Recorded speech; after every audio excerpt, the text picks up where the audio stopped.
Coming up on Mountain News this morning, Lexington came together over the weekend to honor a breast cancer survivor. And some Commonwealth communities are driving luxuriously after having their downtown repaved. Dedicated to Eastern and Southern Kentucky, this is WYMT Mountain News this morning. Good morning, I'm Olivia Calfee. We are coming up on 5 a.m. on October 16th. Now let's check in with Chief Forecaster Brandon Robinson for a look at your forecast this morning. And welcome back, Brandon. Thank you. You've been gone for what feels like forever to me. Listen, I traded in some Florida sunshine for some Eastern Kentucky dreariness. So absolutely. It's okay. It's all right. We're going to get through it. We're going to get through it. Let's talk about your forecast this morning. And it is dreary out there. Some rain chances moving in. I could not pack the Florida sunshine in my suitcase. It wouldn't fit. But, of course, we tried real hard. Anyway, we're looking at some rain. I'm going to kind of circle some of the rain we're actually seeing because a lot of this showing up is not reaching the ground. So right here along this area is kind of the heaviest bands of rain, and it's actually coming from the north, which is unusual with this system. We're kind of keeping an eye on things now. Places like further south, let's say Pikeville, let's say Jenkins, let's say Buffalo Mountain. YMT will come back online here in just a second. Not seeing a whole lot of rain. London, Corbin looks like maybe some rain off in the distance. They have a tent set up there. I believe they had some kind of air expel out there this past weekend, and of course you see Moorhead, maybe just a little bit of rain up that way. Temperatures on the cooler side this morning, even in the 30s and Wise right now, 39. Everybody else is in the 40s, and we're not going to see a whole lot of movement today. So you'll need a little extra as you head out the door just to get your day started, your week started, and of course to beat the chill because it's going to be chilly all day long. About 52 for a daytime high, and some folks may struggle to get there as we see those overcast skies and scattered chances for rain hanging around. Olivia? All right, thank you, Brandon. A driver was taken to the hospital after crashing their car into a bridge on Saturday before 6 a.m. The Corbin Fire Department was sent to I-75 North near mile marker 26 for a single vehicle accident. Corbin Police and Knox County EMS also responded to the scene. The female driver was transported with non-life-threatening injuries. Dozens of people walked across Jacobson Park Saturday celebrating one Lexington breast cancer survivor. Samantha Valentino shows us she's working to spread awareness one step at a time. This means the world to me. It really does. Celeste Henderson is a 4-year breast cancer survivor. Now she's walking to spread awareness. If you feel anything, if you notice something's not right, get a mammogram. If you're scheduled to have one, don't cancel it. I almost canceled mine.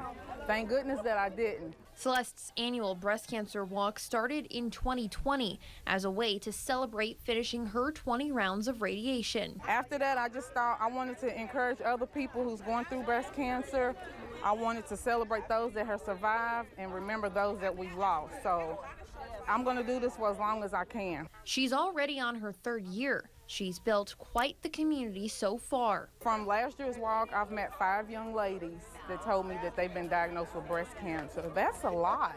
That's a lot.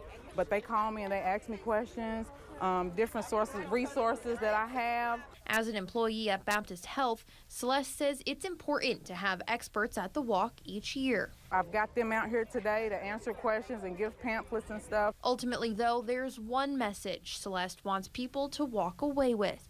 They're not alone. Not to give up. Just when you hear the diagnosis, don't give up. In Lexington, Samantha Valentino, WKYT. Celeste says the goal for next year's walk is to raise money for breast cancer research. Eastern Kentucky is also celebrating Breast Cancer Awareness Month. Hazards Cato hosted a breast cancer awareness event while honoring 9 women who have battled or are currently battling breast cancer. Store manager Melanie Taylor said this year, their 2nd year hosting the event. She says this year they wanted to do more by providing education and honoring those battling. So we asked Mary Kay to come and join with us and do a little table and set up. They have an amazing foundation that they also have that's through Mary Kay that deals with the breast cancer as well. And then ARH, I knew that they would have a lot of information to help with our local hazard people that may not understand the importance of having breast exams done and stuff. Taylor says it is important to spread awareness about getting tested and the services in the community. Some communities now have freshly paved streets in their downtown areas. Crews have spent many days working to get paving done across the region. The city of Jackson is included in that, with some streets now having a smoother surface. Jackson Mayor Laura Thomas says she wants the community to help keep them clean. Now that we have this pretty new pavement, I don't know why, but litter shows up more than usual. So I just want to plead to everyone, please take care of our beautiful town, our beautiful county, and don't litter. Thomas also says they need help from state legislators to get more funding that would lead to more streets being repaved. Richmond police officers hosted the second annual Faith in Blue event at the Real Life Community Church. Faith in Blue is an initiative that helps build relationships between the community and law enforcement. The goal is to use faith as a way to connect officers to faith-based groups in their own communities.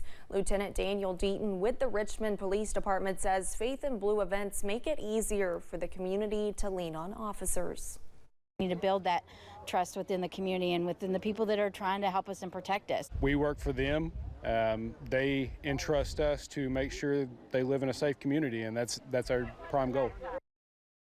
Officers also brought out their motorcycles and crime unit. Tree Week in Lexington wrapped up Saturday with the annual tree adoption hosted at Gray Line Station. Trees Lexington is a nonprofit founded by the late Lexington City Council member Jake Gibbs. Visitors could pick up from 40 different species and 300 total trees to take home with the intent of planting them on their property. My late husband, Jake Gibbs, founded Trees Lexington. And very unfortunately, he passed away 3.5 years ago. And when I woke up this morning, I just thought about how much Jake would love that his vision is happening. Courtney says seeing the people gathered Saturday with the promise of planting a tree gave her a sense of pride for her late husband's mission. Thanks for getting your day started with us here on Mountain News this morning. Coming up, we'll take a look at those volunteering to search for those missing in Israel. And jury conditions will stay with us for the first couple of days of the week before we see some improvement. I'll have the latest forecast in about 3 minutes.